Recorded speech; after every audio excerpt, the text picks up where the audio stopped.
The Last Skyfisher and the Stolen Stars. High above the world, where the sky fades into an endless ocean of twilight, there existed a place unseen by most, a vast and shimmering sea known as the Celestial Expanse.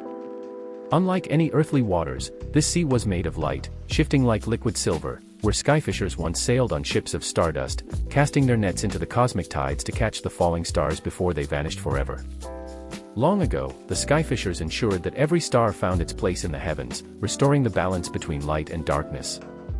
But over time, the skyfishers faded into legend, and one by one, they vanished, until only one remained. His name was Orin, the last skyfisher, and he alone carried the duty of keeping the stars from being lost to the void. The vanishing of the stars. For centuries, Orin sailed the twilight tide, his ship, the Australis, gliding effortlessly through the luminous waves.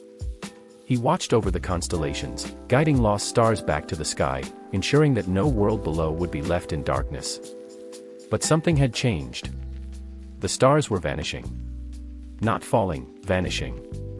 Entire constellations flickered out like candles snuffed by an unseen hand.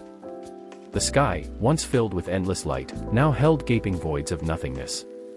Orin knew that something, or someone, was stealing the stars. And if he did not stop it, the celestial expanse, and every world below, would be lost to eternal night. A shadow on the horizon.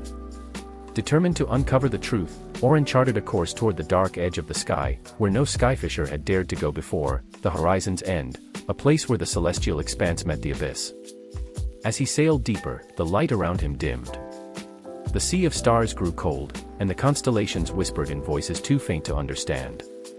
Then, through the swirling darkness, he saw it, a shadow moving across the horizon, vast and formless, stretching its tendrils across the sky. It was neither beast nor storm, but something much worse. It was the Star Thief. The Star Thief's lair. Orin followed the trail of stolen light, his ship slicing through the void. The closer he drew, the more the darkness pulsed, alive with an unseen hunger. And then, he found it. A floating fortress, forged from the remnants of dying stars, drifting at the very edge of existence. Within its walls, the stolen stars flickered weakly, trapped in vast crystal cages. And at its heart stood the Star Thief, a towering figure cloaked in shadow, its form shifting like the night sky itself. Its hands were woven from darkness, its eyes like black holes, consuming every glimmer of light that dared to shine. "You are the last of your kind," the thief whispered, its voice the echo of 1,000 fading stars. "Why do you fight for a world that has already forgotten you?" Orin clenched his fists. "Because without the stars, there is no world left to remember." The Star Thief laughed, a sound like the creaking of the universe unraveling. "Then try and stop me." The battle for the sky. The fortress trembled as Orin leapt forward, drawing his celestial harpoon, a weapon forged from the core of a fallen sun. With a single motion, he cast it into the void, its silver line trailing behind like the tail of a comet. The harpoon struck true, piercing the shadows, and for a moment, the thief recoiled, its form flickering, struggling against the sudden burst of starlight. But the darkness did not break. With a sweep of its massive hand, the thief unleashed a torrent of void energy, shattering the deck of the Australis, sending Orin tumbling through the celestial expanse. He grasped at the empty air, reaching for anything to anchor himself, and his fingers closed around something. A star. A single, unbroken star, still burning despite the darkness that surrounded it. And in that moment, Orin understood. The light that never fades. The thief did not steal stars to destroy them. It stole them to hide them, to bury them within the void, where their light could never be seen again. But stars do not die so easily. With the last of his strength, Orin crushed the star in his hand, releasing its light in an explosion that rippled across the sky. The celestial expanse ignited, its waves surging forward, breaking through the thief's fortress.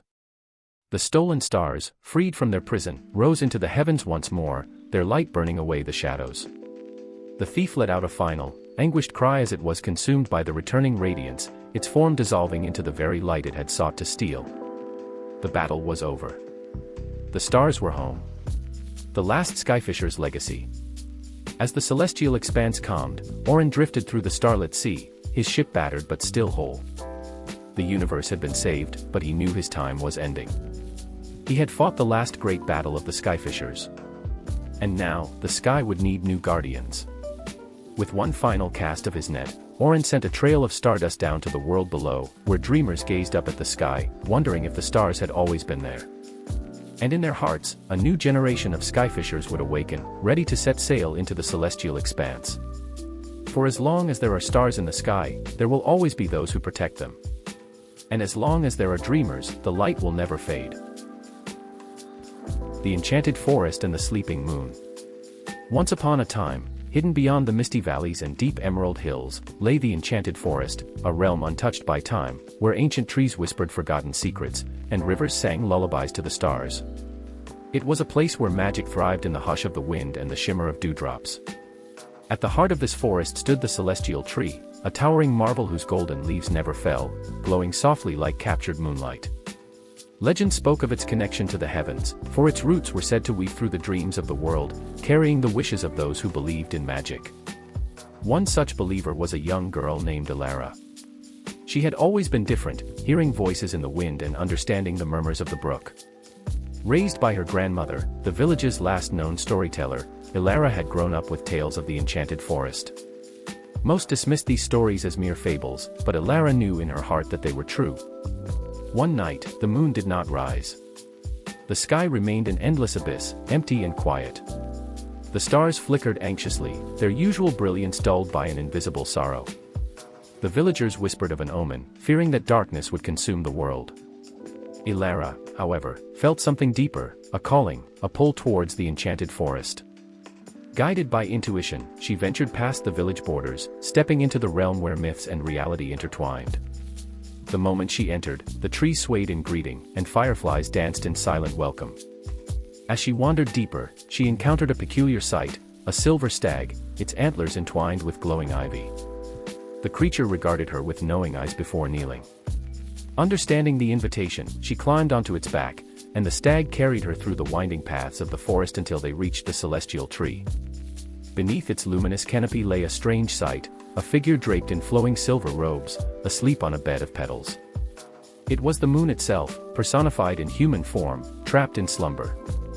Elara knelt beside the celestial being, feeling the quiet hum of its breath, sensing the deep enchantment that held it bound. A soft rustling announced the arrival of an ancient presence. From the shadows emerged a fox with eyes like burning amber, a guardian of old magic. "The moon has been cursed," the fox whispered. "Without its light, the world will fall into despair. Only one who listens to the song of the forest may awaken it." Elara placed a hand over the moon's chest, feeling a pulse beneath her fingertips. She closed her eyes and let herself listen, truly listen, to the murmurs of the Enchanted Forest. A melody rose, drifting like the wind, weaving through her soul.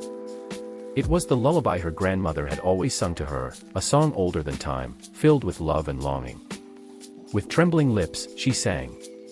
Her voice wove through the air, entwining with the whispers of the leaves, the ripples of the brook, and the hush of the stars. The celestial tree shivered, its golden leaves trembling with anticipation.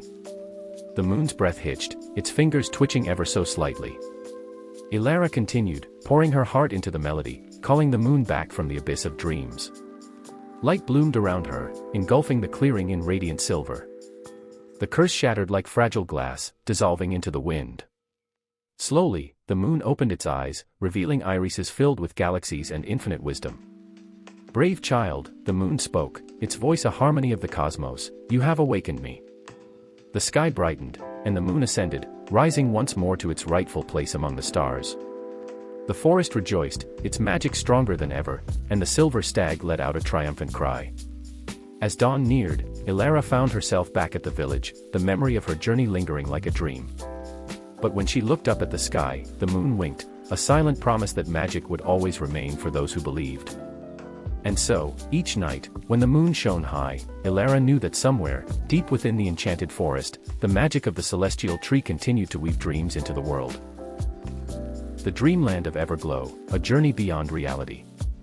Once upon a time, in a world much like our own, there lived a girl named Lillian. She was an artist, a dreamer, someone who believed that magic still existed, even if the world around her seemed dull and gray.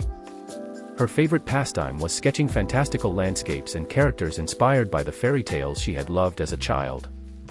Yet, as she grew older, reality had taken its toll, and those dreams had started to fade.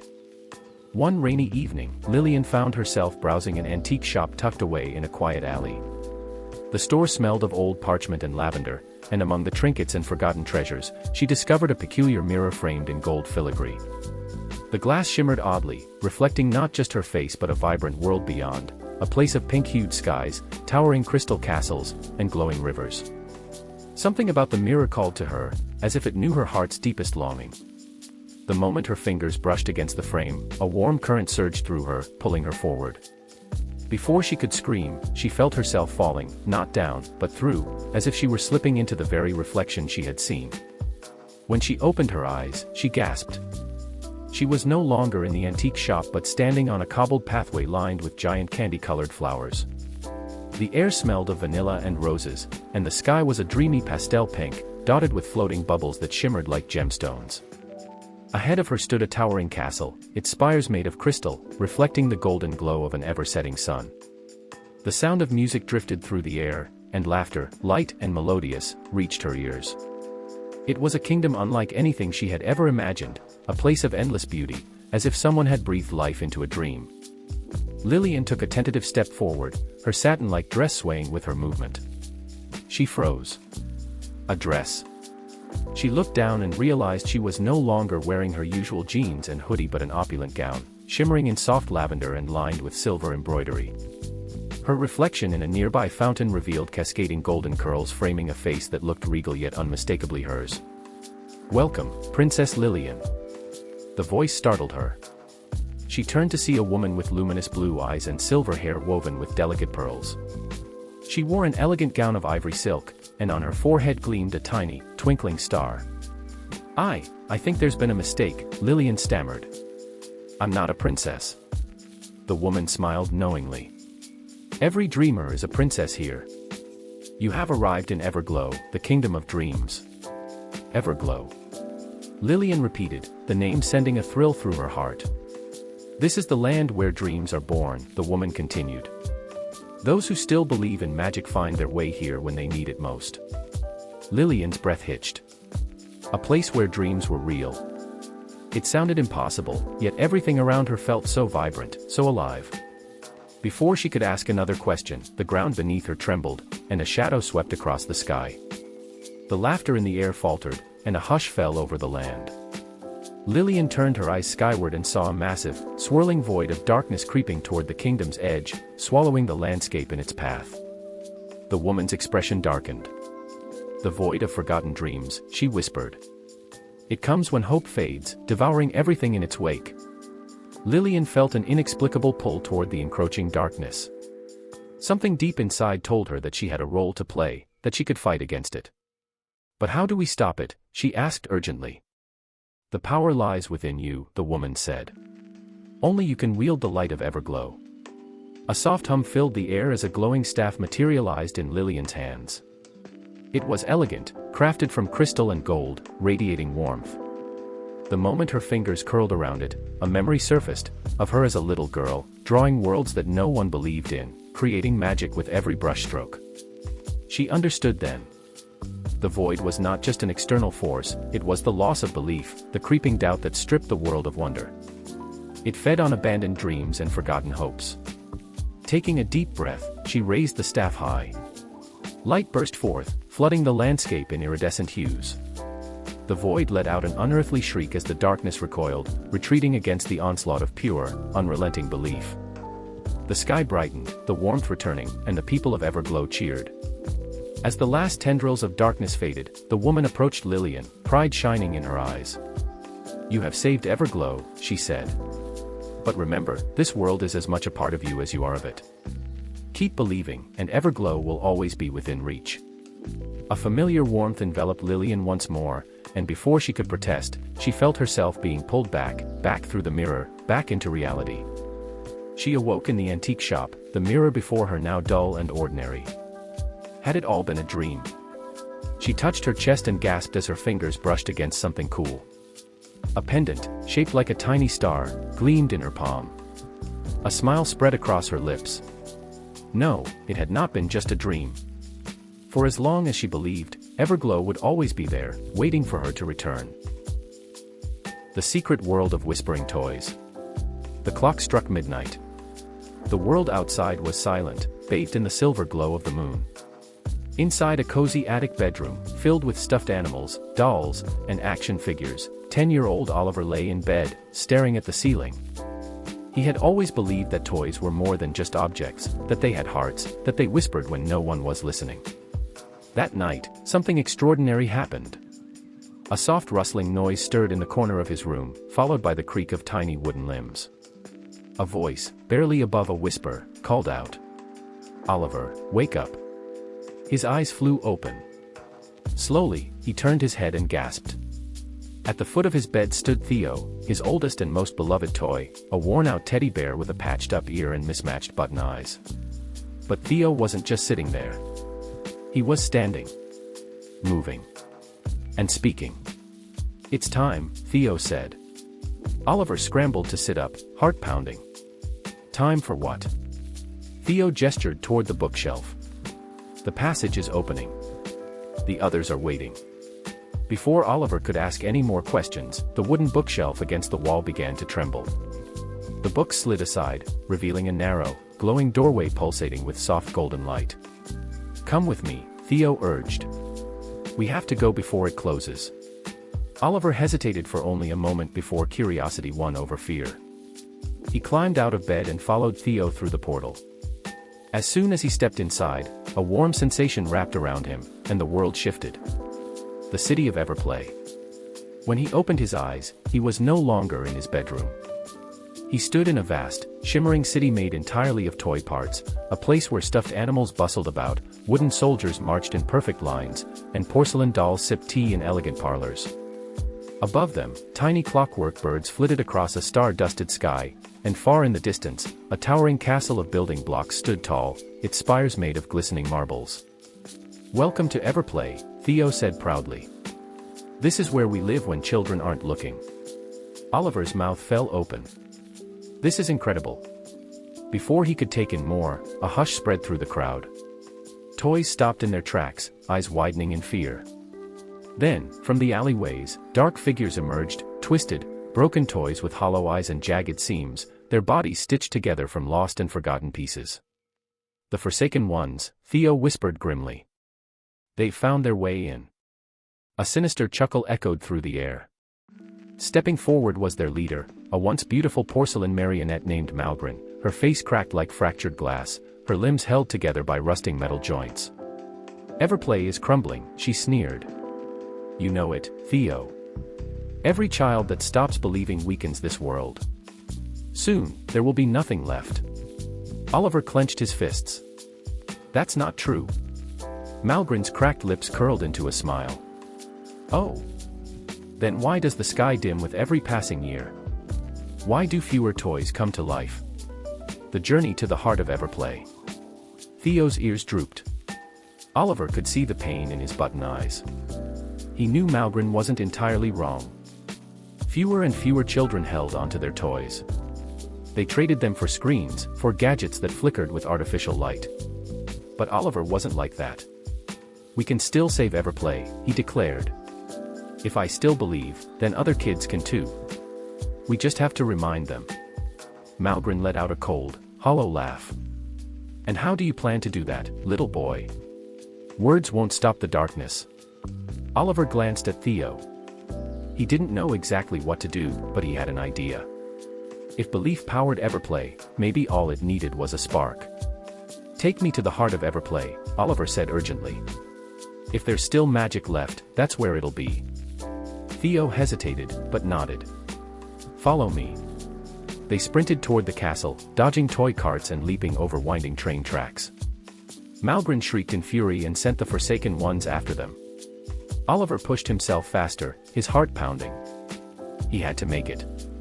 Inside the castle, in the highest tower, sat the heart of Everplay, a luminous crystal floating above a golden pedestal, pulsating with faint light. "It's dying," Theo murmured. "We don't have much time." Oliver placed his hands against it.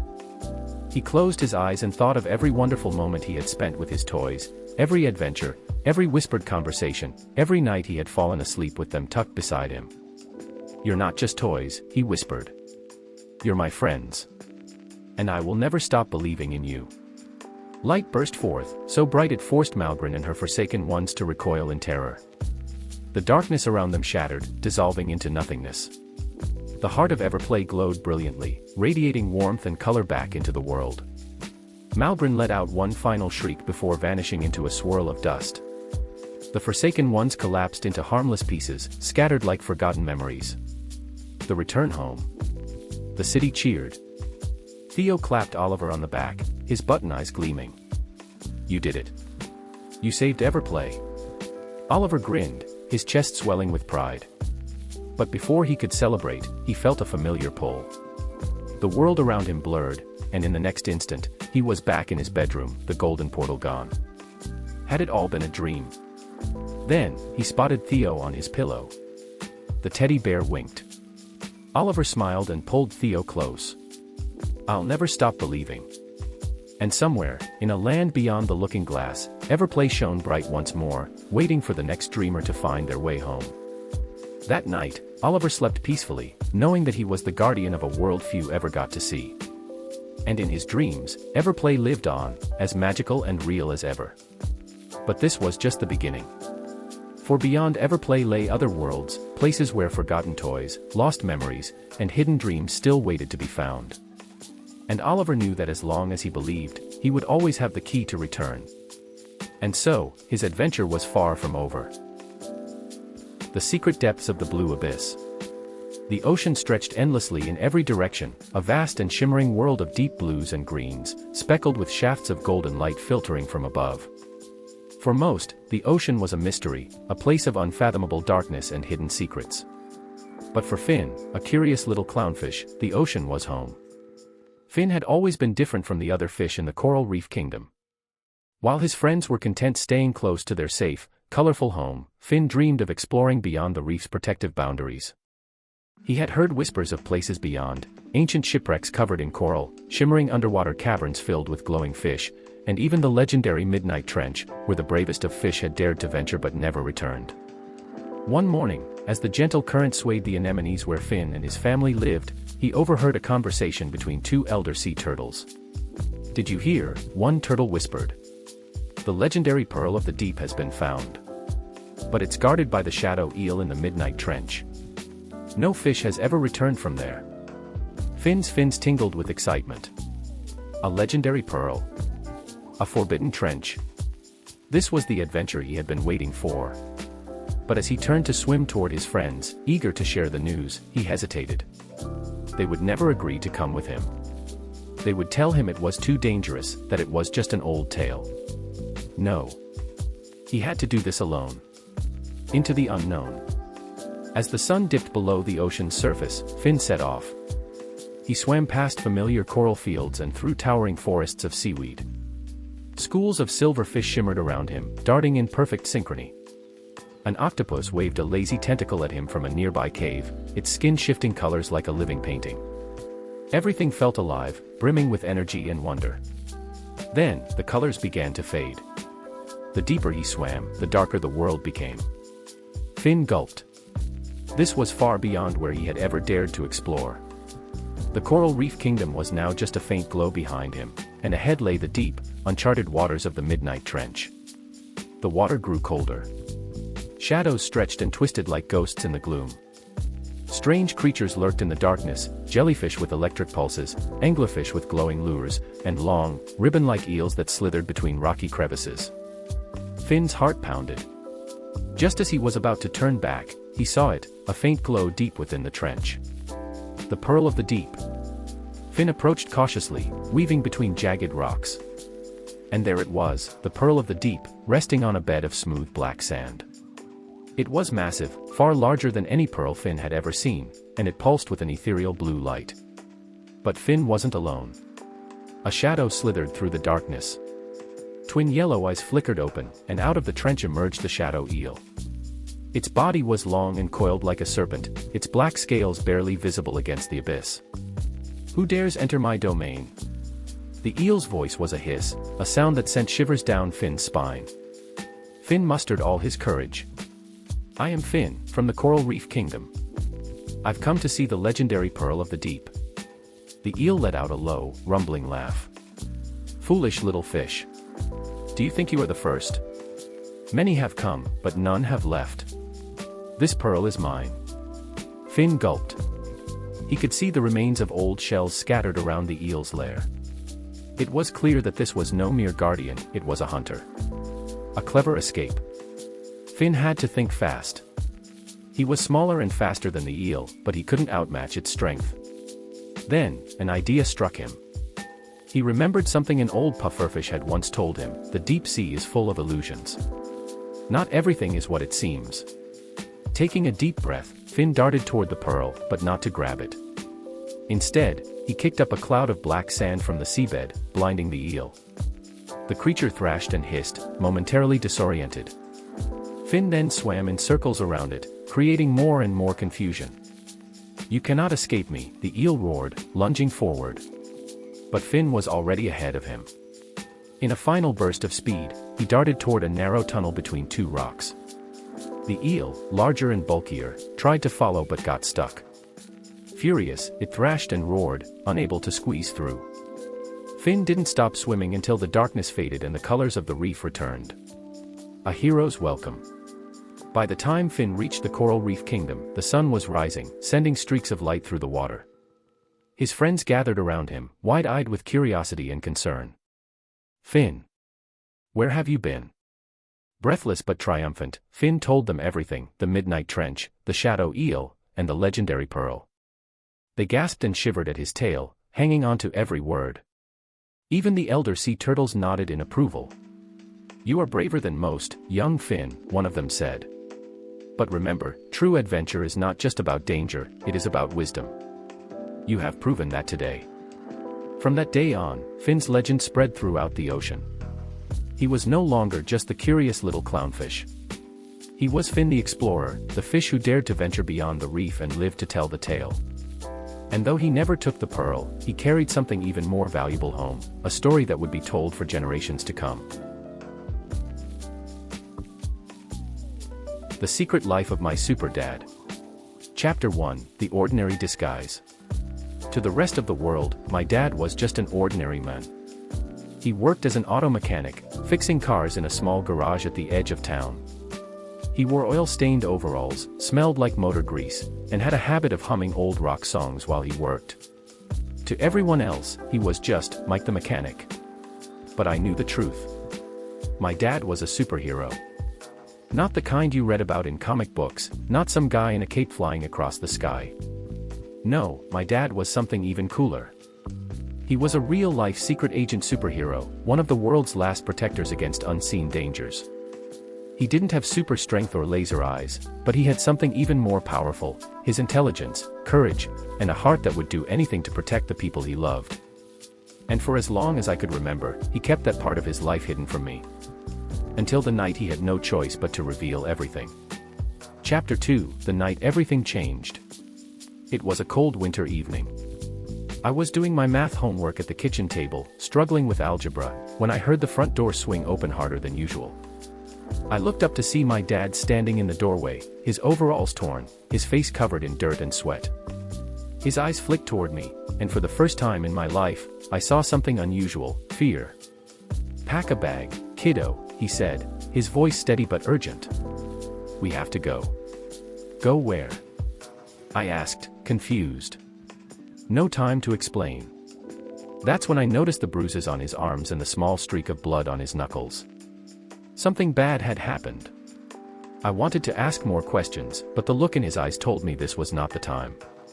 I grabbed my backpack, stuffed in some clothes, and followed him out to the garage. He opened the secret compartment under his workbench and pulled out something I never expected to see: an old metal suitcase with a sleek, high-tech lock. He punched in a code, and the case clicked open, revealing a set of advanced-looking gear, gloves, a headset, and a sleek black suit. Not a superhero cape, but something built for stealth and speed. "What's going on?" I whispered. My dad let out a heavy sigh. "There's something I have to tell you, son. Something I've been keeping from you your whole life." Chapter 3, The Truth Comes Out. We drove for hours, leaving our town behind and heading toward the mountains. The radio stayed off, and my dad's hands gripped the steering wheel tightly. Finally, he spoke. I work for a secret organization, he began. I'm what they call a shadow operative. For years, I've been tracking some very dangerous people who want to control things they shouldn't. I stared at him. Like spies. He nodded. Exactly. And tonight, I had to stop them from doing something terrible. He told me about a mission that had gone wrong. A group known as the Crimson Order had stolen technology capable of shutting down entire power grids worldwide. My dad had managed to retrieve it, but now they were after him. That's why we were running. But why didn't you ever tell me? I asked. He smiled sadly. Because being a hero means protecting the people you love, even from the truth. Chapter 4, The Final Stand. We reached an old cabin deep in the woods, a safe house my dad had used before. But we weren't alone.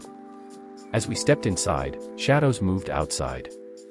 A deep voice crackled through a radio in my dad's ear. We know you're in there, Mike. My dad cursed under his breath. He handed me a small device, something like a watch, but more advanced. No matter what happens, you press this button. It'll send a distress signal to my team. I didn't want to leave him, but before I could argue, the walls shook with the force of an explosion. The Crimson Order had arrived. What happened next felt like a scene from a movie. My dad moved like I had never seen before, dodging bullets, disarming enemies, and using every tool at his disposal to fight them off. But there were too many. He turned to me. It's time. I pressed the button. Seconds later, the night sky lit up with helicopters. A team of operatives dropped down, engaging the enemy. My dad and I were pulled to safety just as the fight escalated. It was over within minutes, but my dad had been injured. He collapsed beside me, his breath ragged. Chapter 5, The Return Home.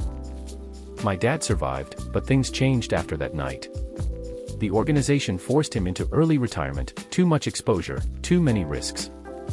We returned home, but something was different. He was just Mike the mechanic again, but now, I knew better. One evening, as he worked on an old car in the garage, I sat beside him and asked, "Do you miss it?" He smiled. Sometimes. But I don't regret choosing you over that life. That night, I realized my dad had always been a hero, not because of his secret missions, but because he chose to protect me above all else. And even though the world would never know his name, he would always be my greatest hero. Epilogue, a legacy lives on. Years later, as I grew older, I found something hidden in his old suitcase, his mission logs, notes, and gadgets. And there, at the very bottom, a letter addressed to me. Son, if you're reading this, then you've grown into the man I always hoped you'd be. I never wanted you to follow in my footsteps, but I knew you'd have my heart, the heart of someone who protects others, no matter the cost. If you ever find yourself in danger, remember, being a hero isn't about strength or gadgets. It's about making the right choices. And if you ever need help, check the watch. It still works. Tears blurred my vision as I held the watch in my hands. My dad's story wasn't just about fighting villains or saving the world. It was about sacrifice, love, and knowing when to walk away for the ones you care about most. I strapped the watch onto my wrist. Maybe I wasn't a hero like my dad. But maybe, one day, I would be. The Hidden Passage to Serenity. Chapter 1, The Breaking Point. The city lights flickered in the puddles of rainwater as Ally stumbled through the empty streets. It had been another unbearable day at work. Deadlines she couldn't meet, a boss who never seemed satisfied, and the crushing weight of expectations gnawed at her soul. She felt suffocated, trapped in a world that demanded too much and gave too little in return. Her legs felt weak. Her chest tightened with the weight of emotions she had bottled up for too long. She turned a corner into a dimly lit alley, her breathing ragged as she pressed her back against the cold brick wall. Tears welled in her eyes, and she sank to the ground, hugging her knees. She tried to stifle her sobs, but they broke free, raw and painful. In that moment, she felt utterly alone. The world was too much. Life was too much.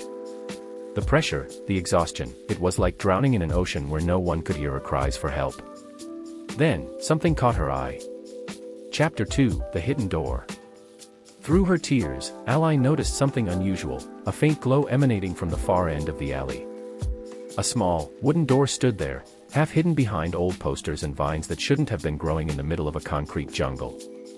She wiped her eyes, blinking in confusion. That door wasn't there before. Was she hallucinating? Curiosity nudged her forward. She rose to her feet, slowly approaching the mysterious entrance. The closer she got, the more she felt an odd sense of calm washing over her. Her trembling fingers brushed against the doorknob, and with a hesitant breath, she pushed the door open. A rush of warm air greeted her, carrying the scent of something unfamiliar yet comforting. The city's noise faded behind her as she stepped inside. Chapter 3: The World Beyond. The moment Ally crossed the threshold, she gasped. She was no longer in the grimy alley. Instead, she stood in a breathtaking landscape that defied reality. The sky shimmered in hues of pink and gold, a permanent twilight casting everything in a dreamy glow.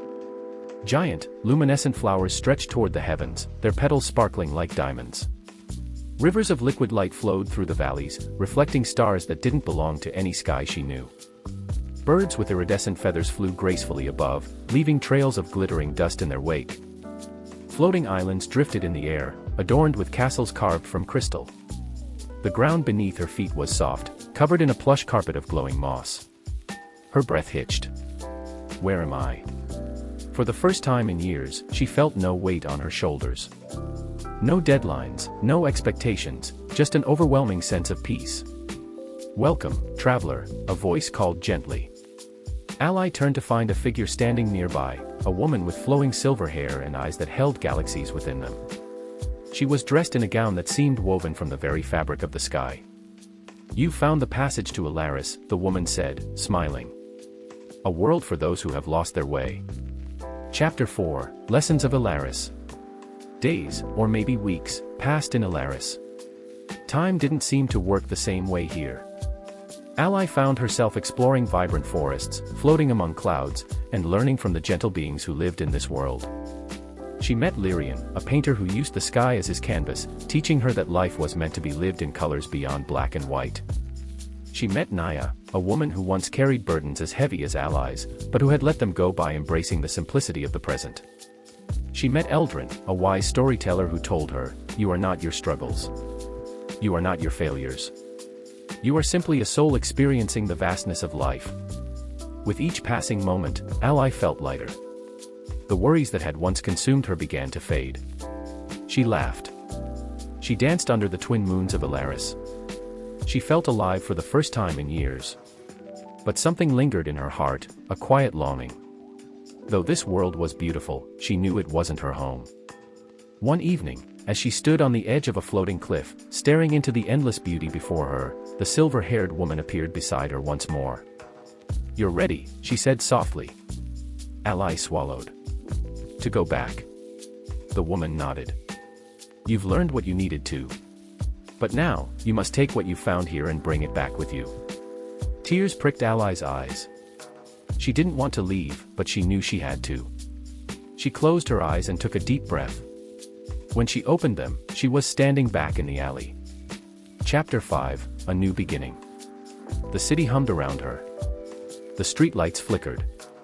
The rain had stopped. Ally touched her face, realizing she wasn't crying anymore. The heaviness in her chest was gone. She wasn't just surviving, she was living. For the first time, she noticed how beautiful the city could be. The neon lights weren't just blinding, they were dazzling. The distant hum of people wasn't overwhelming, it was life. The air was crisp, cool, refreshing. She smiled.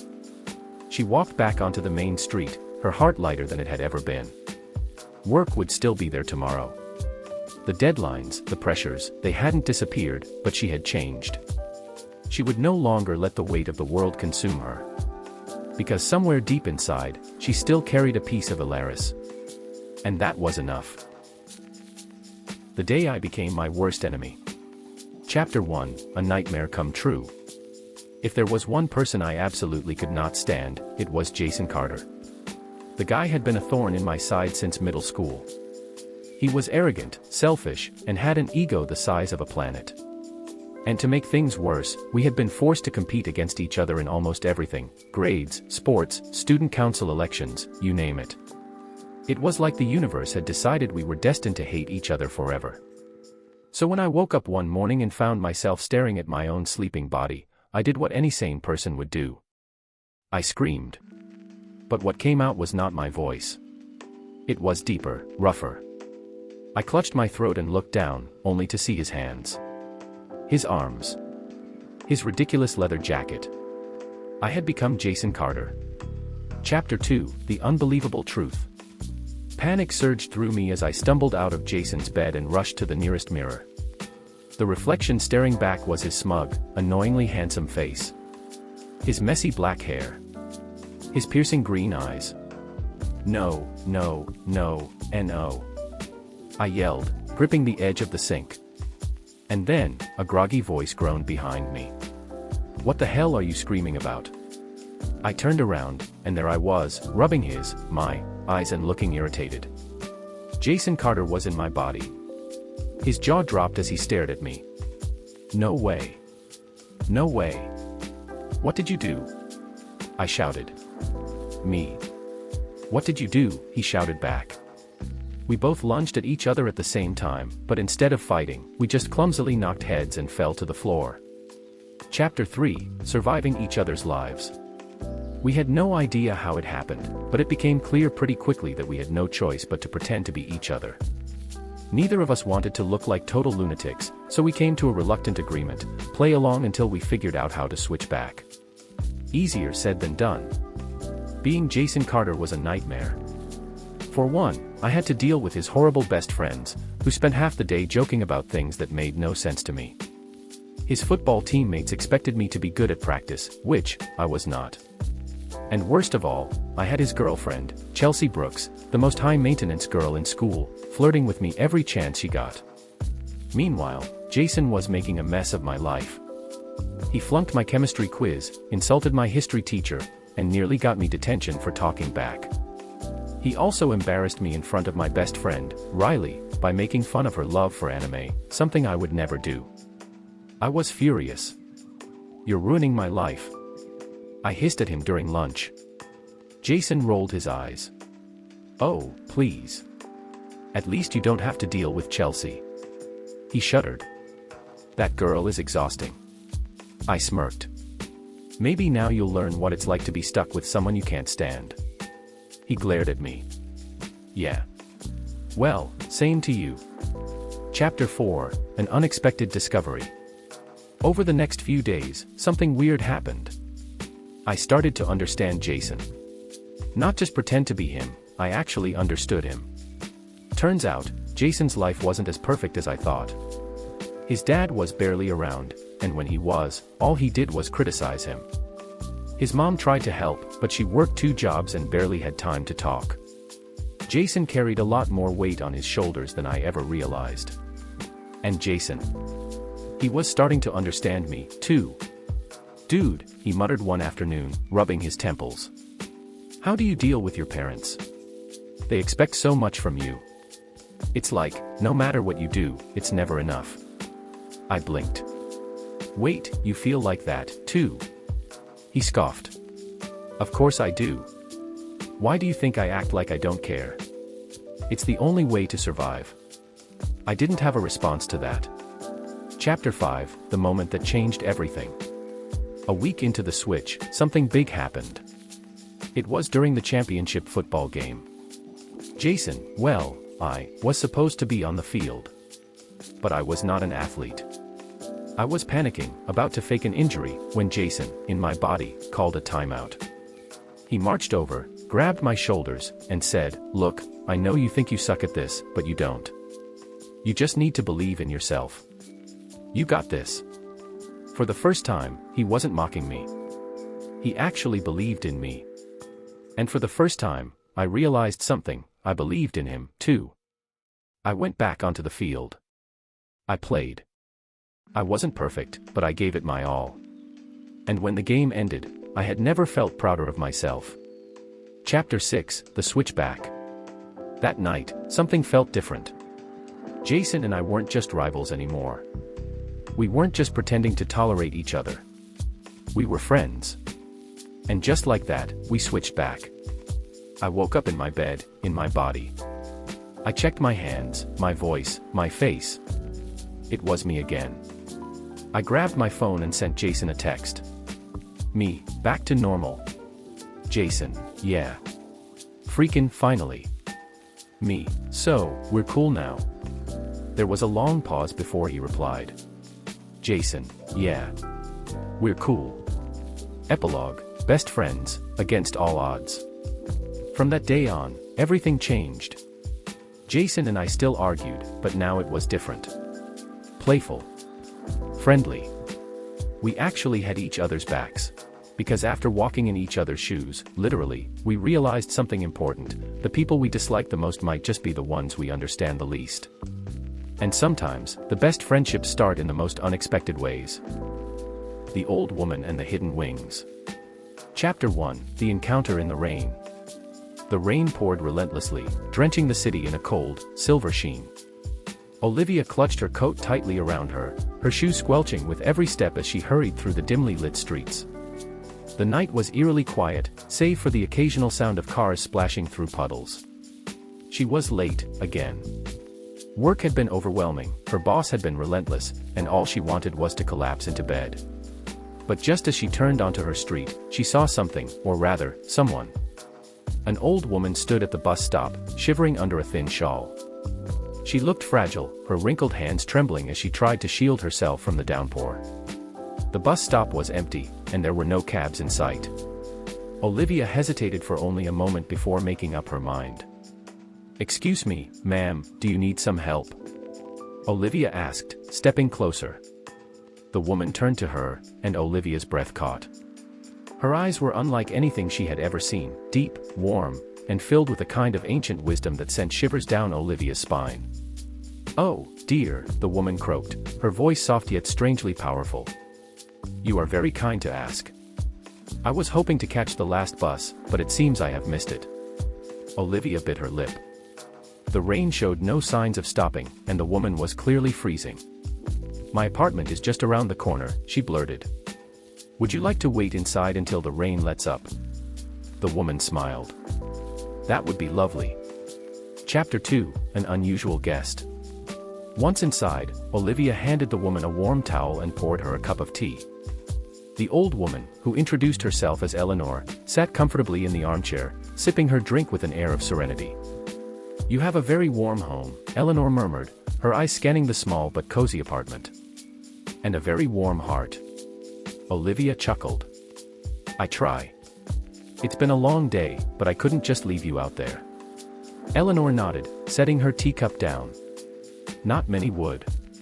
Kindness is a rare gift, my dear." Something about the way she said it sent a chill through Olivia. There was a depth in her words, as if they carried a weight far beyond their simplicity. "So, do you live nearby?" Olivia asked, hoping to steer the conversation to something more casual.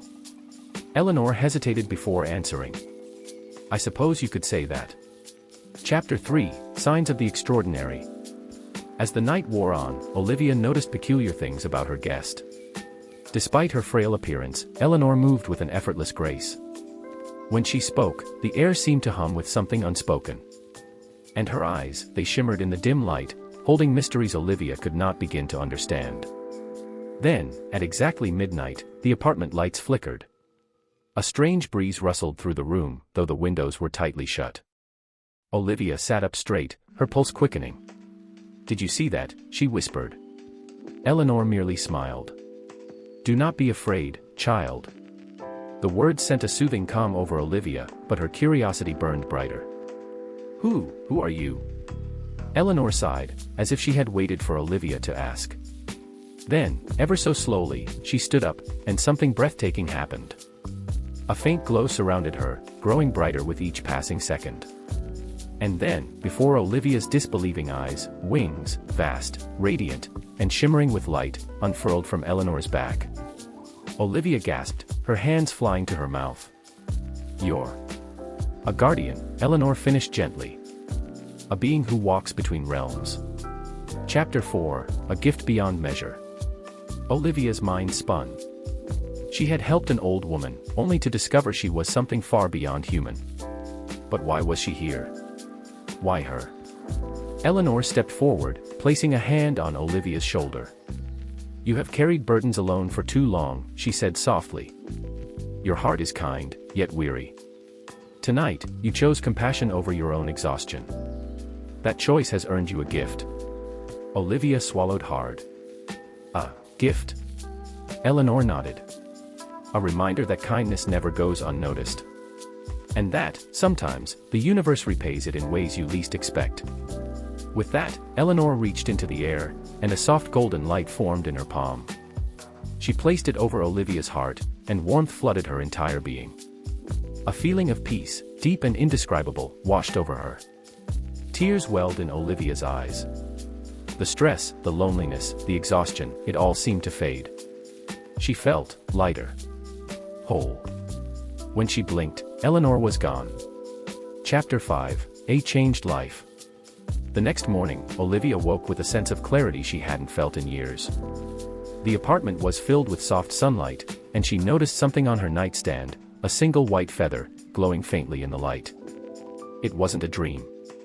She got out of bed, stretched, and for the first time in a long time, she felt truly at peace. The demands of work, the pressures of life, they no longer weighed as heavily on her shoulders. Something inside her had shifted. She picked up the feather and held it close. Smiling, she stepped outside, feeling the sun warm her face. Today, she would embrace life with a newfound sense of purpose. She knew now that kindness had power. That every small act of goodness carried weight. And perhaps, somewhere beyond what she could see, Eleanor was still watching over her, hidden among the clouds, waiting for the next weary soul in need of a miracle. And Olivia knew, when that moment came, she would be ready to help, just as she had been helped herself. 3 Tears for a Second Chance. Chapter 1, The Rules of the Afterlife. The first thing Elena felt after she died was nothingness. No pain. No light at the end of the tunnel. Just a vast, quiet space, where she floated in an eerie stillness. She remembered the accident, the sudden crash, the screech of tires, the feeling of weightlessness before her world went dark. And now, she was here. Wherever here was. A soft voice interrupted the silence. Elena Carter, welcome to the in-between. She turned. A woman stood before her, cloaked in flowing silver robes, eyes like liquid gold. She exuded a calm authority, neither warm nor cold, just there. Who are you? Elena's voice felt strange, lighter than it had ever been. I am your guide, the woman said. And you, dear, are at a crossroads. Elena swallowed. Am I dead? Yes. But you have a choice. A choice. The word echoed in her mind. She had assumed that death was final, yet here she was, being offered an option. To return to life, the guide continued, you must collect 3 tears shed out of true love for you. Elena let out a sharp laugh. Yeah, good luck with that. I don't exactly have an army of sobbing loved ones waiting for me. The guide didn't react. 3 tears. No more, no less. You have 7 days. Elena hesitated. She had spent most of her life alone, pushing people away before they could do the same to her. If love was the currency of revival, she was broke. And yet, a part of her wanted to try. Fine, she said. But don't expect a miracle. Chapter 2, The First Day of the End. The next moment, Elena found herself standing in her own funeral. A small, unremarkable service. The pews were mostly empty, save for a few distant relatives, some co-workers who probably came out of obligation, and, well, that was pretty much it. No sobbing best friend. No heartbroken lover. No grieving parents, she had been an orphan since 16. No one would cry for her. And definitely not out of love. She sighed, invisible to the living, her ghostly presence bound to the world like a whisper in the wind. I should just give up now. Chapter 3, The Unexpected First Tear. As she turned to leave, she heard a sniffle. Then another. She turned back. Sitting near the back of the room was Daniel, her old neighbor. A quiet man in his 70s, they had barely spoken beyond polite nods. Yet, here he was, dabbing at his eyes with a trembling hand. She was a lonely girl, he murmured to no one in particular. But she always brought me groceries when my back was bad. She thought I never noticed, but I did. And I'll miss her." A single tear slipped down his cheek. Elena gasped. Something glowed beside her, soft, golden light swirling like liquid, before forming into a tiny, shimmering droplet. It floated toward her, sinking into her chest like a warm ember. Her first tear. Chapter 4, The second tear comes from a stranger. Elena spent the next few days searching for her second tear, but the more she watched people move on without her, the more she realized how little impact she had left on the world. No one else cried for her. Until she wandered past the hospital where she had once volunteered. She had never been the warm, chatty type, but she had spent weekends organizing books in the children's ward, enjoying the silence rather than the company. As she passed through the halls, she stopped in her tracks. A little girl, no older than 6, sat on a hospital bed, clutching a stuffed bear. She was staring at a picture, one of herself, standing beside Elena. "She was my friend," the girl whispered to a nurse. "She told me stories when I was scared. I wish I could have said goodbye." A tear slipped down her cheek. Elena felt the familiar warmth of another golden droplet sinking into her chest. Her second tear. Chapter 5, The final tear, from the last person she expected. She had one day left. One more tear. She thought of everyone she had ever known, every possible person who might have cared enough to shed a final tear for her. But none came to mind. Defeated, she wandered the city, watching life go on without her. And then she saw him. Jake. Her former co-worker. The one person she had actively hated. They had spent years bickering, throwing sarcastic remarks like daggers. He had always been infuriatingly charming, always knew how to push her buttons. He was arrogant, insufferable, and crying. She moved closer. He was sitting alone on a park bench, holding a flask in his hand, staring into the distance with red-rimmed eyes. "I don't know why it hurts this much," he muttered to himself. "I mean, we fought all the time. She probably hated me. But damn it. I think I loved her." A single tear rolled down his cheek. Elena barely had time to react before the final golden droplet sank into her heart.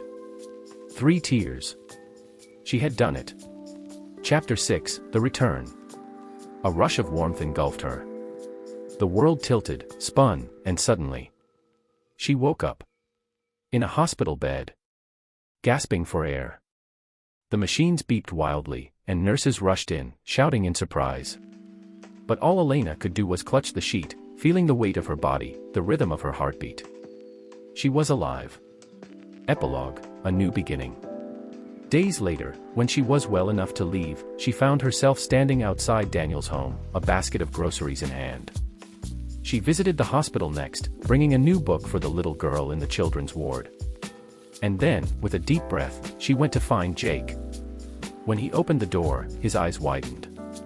"You're alive," she finished.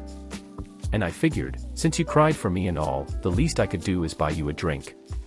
For the first time in her life, Elena laughed, not out of sarcasm or defense, but out of genuine warmth. Because in the end, she had learned something she never expected. Even in loneliness, love had found her. And it had brought her back to life. The Dreamland of Starlight Barbie. Chapter 1, A Birthday Wish Like No Other. The night sky sparkled like a blanket of diamonds as Aurora sat by her bedroom window, gazing at the stars. Tonight was her birthday, but unlike most girls who celebrated with grand parties and colorful balloons, Aurora had spent her evening alone, reading a book and blowing out a single candle on a cupcake. She wasn't sad, just wistful. There was something missing. She had always dreamed of living in a place where magic was real, where fairy tales weren't just stories, but reality. Taking a deep breath, she whispered her wish to the stars. "I wish I could visit a world where anything is possible." She closed her eyes, not expecting anything to happen. But when she opened them, her entire room shimmered with golden dust. The air buzzed with energy, and before she could even gasp, a soft, melodic voice filled the space. "Aurora, your wish has been heard." Before she knew it, the stars outside seemed to twirl and expand, pulling her forward. She felt herself being lifted into a swirl of pink and golden light, the world spinning around her in a gentle embrace. And just like that, she was gone.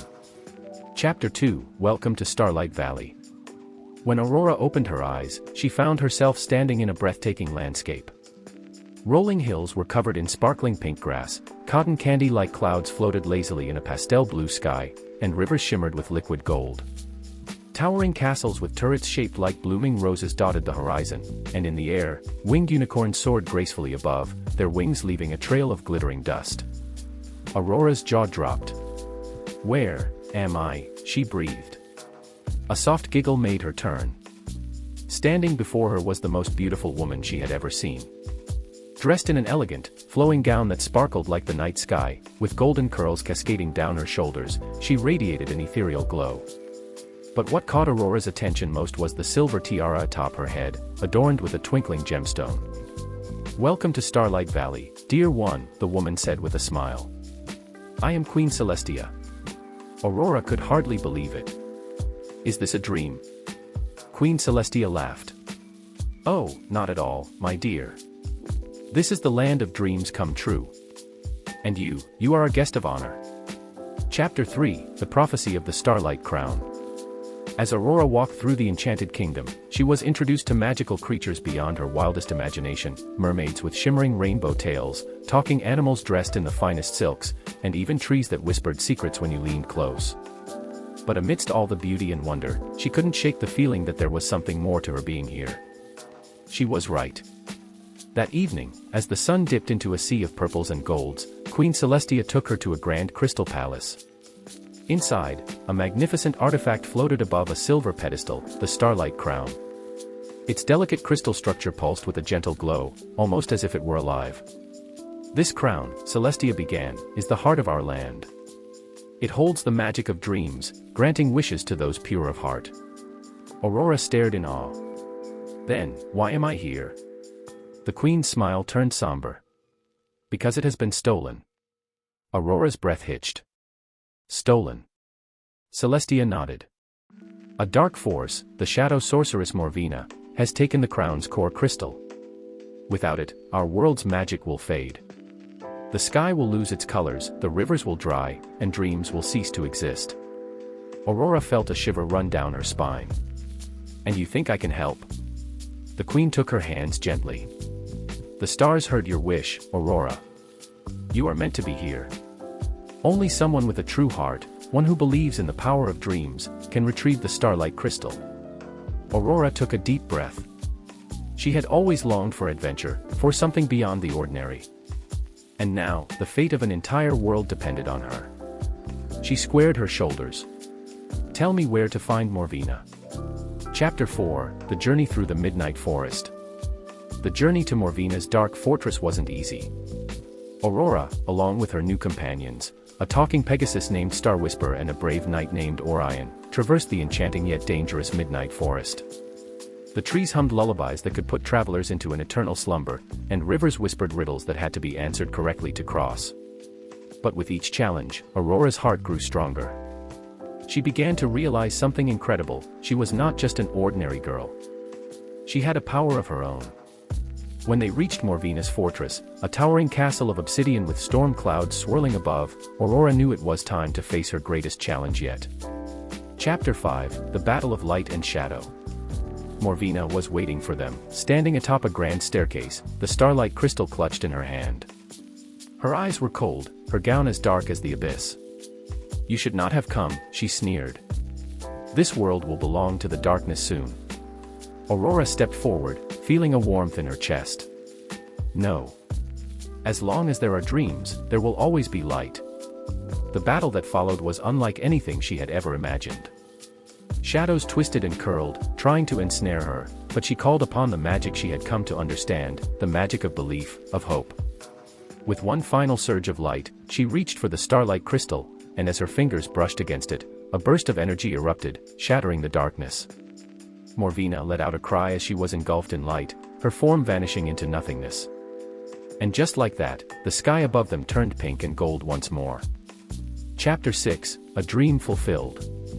Aurora returned the crystal to the crown, and as soon as it was placed back, the kingdom shimmered with newfound brilliance. The rivers flowed again, the stars twinkled even brighter, and Starlight Valley was safe. Queen Celestia smiled warmly. "You have done what no one else could, Aurora. And for that, you will always have a place in our world." But Aurora knew it was time to go home. With a final hug to her friends, she stepped into the golden portal. As the light surrounded her, she whispered, "I will never stop believing in magic." When she opened her eyes, she was back in her bedroom, the stars twinkling outside. But this time, she knew. Dreams were real.